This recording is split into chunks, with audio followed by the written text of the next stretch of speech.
Më shumë se 6 grupe pune me ekspert mjedisor të fushave të tjera janë shpërndarë në terren për verifikimin e gjithë sipërfaqes së liçenit të Vjerzës.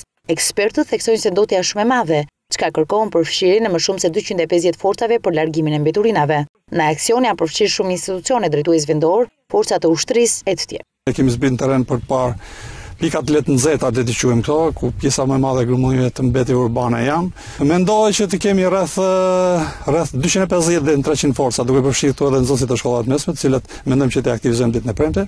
Të shohim varkat nuk janë përcaktuar, por mendohet rreth 20 që janë në funksion në këtë liçen. Sipas ekspertëve të agjencive të mjedisit, është hyrë në negociata për dërgimin e mbeturinave në një kompani e cila merret me riciklimin e tyre, në mënyrë që të mos lihen në natyrë, gjë që do të çonte në një tjetër ndotje mjedisore.